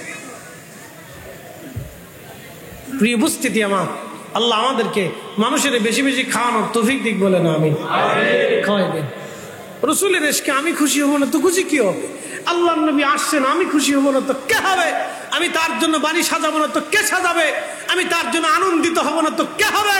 আমি তার জন্য এসকে ছাগল জবাই করে এই তাবারক রান্না করে মানুষের খাওয়াবো না তো কে খাওয়াবে? তা আমরাই তো খাওয়াবো। কথা কন না, ঠিক কিনা? আমরাই তো খাওয়াবো, তো কে খাওয়াবে? শয়তানে খাওয়াবে? জীবনও না। ও তো এটা বন্ধ করলে খুশি, এ বন্ধ করতে বললেও খুশি। ও যে কি জ্বলে জানেন?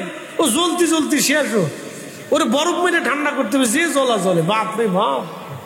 ও সিপাই জ্বলে। আল্লাহু আকবার। আল্লাহ আমাদেরকে ইশকে রাসূল দিয়ে আমাদের কলিজাকে আল্লাহ জিন্দা বানায় দিন, বলেন আমিন। এটা মনে রাখবেন সারা জীবন। সাহাবায়ে কেরামের জিন্দেগি যদি দেখেন আপনি আশ্চর্য হবেন। আহা, জীবনের সব দিয়ে দিয়েছে সাহাবীরা। আপনি বুঝছেন 3 দিন মদিনাতে কোনো খাবার ছিল না, কি খাবে কিচ্ছু জানে না, কিন্তু রাসূল জিহাদের জন্য ডাক দিছেন, সেই ইশকে সব সাহাবীরা পাগল করা হয়ে গেছেন। বাড়ি ঘর, খাবার দাবার, বেচা বিক্রি, সংসার সব ছেড়ে দিয়েছিল, সব ছেড়ে দিয়েছিল। এইভাবে তাদের জীবন পার হয়েছে। আমি মহান সাহাবায়ে কেরামের জিন্দেগি নিয়ে আপনাদের সামনে উপস্থাপন করলাম। আল্লাহ আমাদেরকে এই মানে কিনে বলিয়ান করে দিক, আমরা যেন বেশি পরিমাণে আল্লাহর পথে রাসূলের ইশকে আমরা যেন অর্থ ব্যয় করতে পারি। আমিন। এই যে আপনারা অর্থ ব্যয় করছেন না, ও অর্থ দিছে কে? না, একসাথে বলেন, কে দিছে? রিজিক কে দিছে? আল্লাহ দিছে, আল্লাহ দিছে। খালি আমরা খাওয়াই? আমি ভাবছিলাম যে বাংলাদেশের মানে দরবারগুলিতে খাওয়ায়, এমনি না। মালয়েশিয়াতে হুজুর গাউসে পাকের আওলাদের দরবার কোন জায়গায় জানেন? এক সাগরের দ্বীপের ভিতরে। আমি হেনও গেছি, আজকে দেখতে হবে আমাকে। সাগরের দ্বীপে পোলাও বুসার স্পিড বোটে যাইতে সাগরের দ্বীপের ভিতরে মালাক্কা যে সাগর প্রণালী আছে, এই প্রণালীর মাঝখানে দ্বীপ। এই দ্বীপের ভিতরে হুজুর গাউসে পাকের আওলাদ সুলতানুল আরিফিন শায়েখ ইসমাইল বাগদাদি আল হাসানি ওয়াল হুসাইনি রাহিমাহুল্লাহের মাজার। হুজুর গাউসে পাকের কলিজার টুকরা একজন সন্তান সুলতানুল আরিফিন হযরত ইসমাইল বাগদাদি,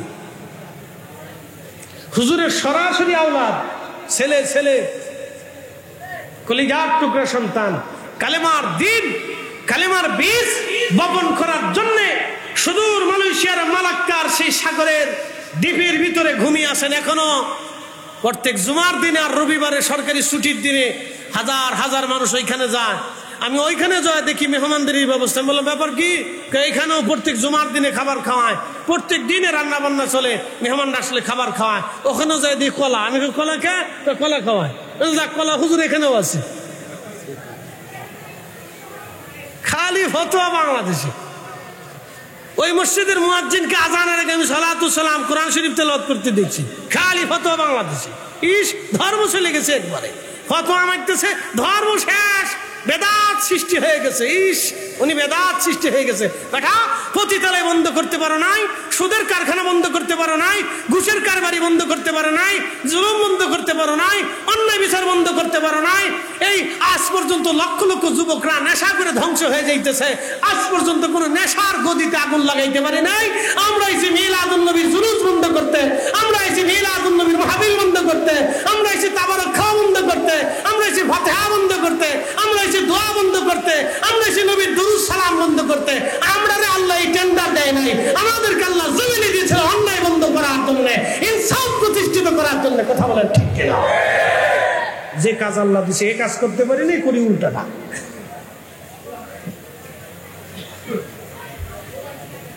ওইখানে নামাজের পরে আমরা মিলাদ শরীফ পড়লাম, ইমাম সাহেব নিয়ে। ইমাম সাহেব নিজে মিলাদ শরীফ পড়াইলেন। মারহাবা বলবেন না?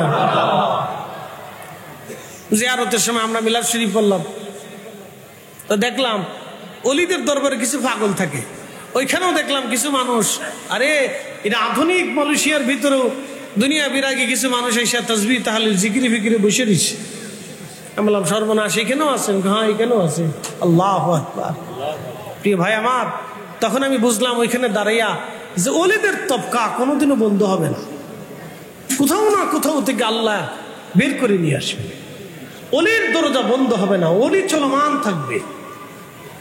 যে যতই চেষ্টা করুক কাজ হবে না, এটা থাকবে। ওনাদের ফয়জুদ সারা দুনিয়া ব্যাপী। প্রিয় ভাই আমার, এই জন্য কুনসিরু ফিল আর, দুনিয়া ঘুরে ঘুরে দেখো, দুনিয়া ঘুরে ঘুরে দেখো। আমরা অনেক সময় গজল বলি ওলি আল্লাহর বাংলাদেশ। শুধু বাংলাদেশ অলিদের না, সারা পৃথিবী অলিদের। কি কথা কর না কেন? সারা দুনিয়া অলিদের। অলি যেখানে গেছে ইসলাম সেখানে গেছে। একসাথে বলবেন আল্লাহু আকবার। অলি যেদিকে গেছে ইসলাম সেদিকে গেছে, অলি যেদিকে গেছে ইসলাম সেদিকে গেছে। সারা দুনিয়া অলিদের, সারা দুনিয়া অলিদের। শুধু বাংলাদেশ না, সারা দুনিয়া অলিদের। আল্লাহ সে অলিদের পথে আমরা কবুল করুক, বলেন আমিন। চলবে, এগুলি সারা দুনিয়াতে আছে। ও কে কি ফতোয়া দিল ওগুলো দরকার নাই, টাইম নেই। মেলা মাহফিল চলবে না, না একসাথে বলেন মাহফিল চলবে। মিলাদুন নবী সাল্লাল্লাহু আলাইহি ওয়াসাল্লামের মাহফিল চলবে, একসাথে বলেন, হাত উঁচু করে বলেন চলবে, চলবে। ও কারো ফতোয়া দেখার টাইম আমাদের সোজা হিসাব সহজ। বিনা দলিল আল্লাহ, বিনা দলিলে আল্লাহ, কোন দলিল নেই, বিনা দলিল আল্লাহ। আল্লামা ইমাম ফখরুদ্দিন রাজি রহমতুল্লাহ সে ঘটনার মতো, ওনার এই অসুস্থতা এসে গেল, খুব মুমূর্ষ অবস্থা। এই সময় শয়তানের সাথে বহাস শুরু হয়েছে। শয়তান এসে বা ইমাম ফখরুদ্দিন রাজি দলিল দাও আল্লাহ এক। ইমাম ফখরুদ্দিন রাজি দলিল দিচ্ছেন, শয়তান খণ্ডন করতেছে। শুনবেন, শয়তানের কিন্তু যুক্তি সুন্দর, খালি খণ্ডন খণ্ডন খণ্ডন খণ্ডন খণ্ডন, দলিল খণ্ডন, দলিল খণ্ডন, খণ্ডন করতে করতে পেরেশান হয়ে গেছে। যত দলিল দেয় শয়তান খালি খণ্ডন করে, যত যুক্তি দেয় তত যুক্তি খণ্ডন করে। ইমাম ফখরুদ্দিন রাজি পেরেশান হয়ে গেছে। আল্লামা নজরুদ্দিন কুবরা রাহিমাহুল্লাহ তিনি মুরাকাবায় বুঝতে বললেন সর্বনাশ, ফখরুদ্দিন রাজির শয়তান বিপদে ফেলতে যাচ্ছে। তখন তিনি অজু করতেছিলেন, বললেন অজুর পানি আনো তাড়াতাড়ি। অজুর পানি আনাইলেন, অজুর পানি নিক্ষেপ করে দিয়ে বললেন, ফখরুদ্দিন তুমি বলো বিনা দলিল আল্লাহ। একসাথে বলবেন আল্লাহু আকবার। কোন দলিলে? বিনা দলিল আল্লাহ, বিনা দলিল আল্লাহ। পানি এসে বলল, আল্লাহু আকবার। পানি এসে ইমাম ফখরুদ্দিন রাজির মুখে পড়ার পর হুঁশ ফিরে আসলো। শয়তান বিনা দলিল আল্লাহ, কোনো দলিল লাগবে না। শয়তান দৌড়ায়, হা পারলাম না আজকে পারলাম না রে, বিনা দলিল আল্লাহ। তা আমার কাছে বিনা দলিল আল্লাহ। নাস্তিকরা এসে বলবে তোমার আল্লাহ এক, দলিল কি? দলিল লাগবে না রে বেটা, বিনা দলিল আল্লাহ। কি কথা কর না কেন? সাহাবীরা দলিল চাই নাই, পিঠের চামড়া উঠে ফেলছে কাফেররা। হযরত বেলালের পিঠের চামড়া উঠেছে, খাব্বাবের পিঠের চামড়া উঠেছে। ওয়াসিল কারণের খোদাই খোদাই সারা জীবন চলে গেছে। হযরত সালমান ফার্সির পিঠের গোশত উঠিয়ে ফেলছে। সাহাবা কিরামের জীবন চলে গেছে, জিন্দেগি চলে গেছে, স্ত্রী পুত্র পরিজন সেরেছে, জমি জমা সেরেছে, বাড়িঘর সেরেছে। বিনা দলিল আল্লাহ, দলিল লাগে না, বিনা দলিল আল্লাহ, বিনা দলিলে রাসূলের গোলামি নিছে। কথা কন না, ঠিক কিনা? দলিল লাগবে না, আমরা বিনা দলিলে রাসূলের গোলামি চাই। হিসাব সহজ, বিনা দলিলে রাসূলের গোলামি চাই। নবীর গোলামির জন্য আবার দলিল লাগবে কে? নবী নিজেই দলিল। কি কথা কন না কে? রাসূল নিজেই দলিল। রাসূলের গোলামির জন্য দলিল কেন? নবী নিজেই হুজ্জত, তিনিই দলিল। আল্লাহ নিজে বলেছেন আমিনু, ঈমান আনো বিল্লাহি, আল্লাহর উপরে, ওয়া রাসূলিহি, নবীর উপরে। তো আল্লাহ নিজেই রাসূলকে হুজ্জত বানিয়েছেন, দলিল বানিয়েছেন, তিনিই হুজ্জত, তিনিই দলিল। আর নতুন দলিলের দরকার, উনি নিজেই দলিল।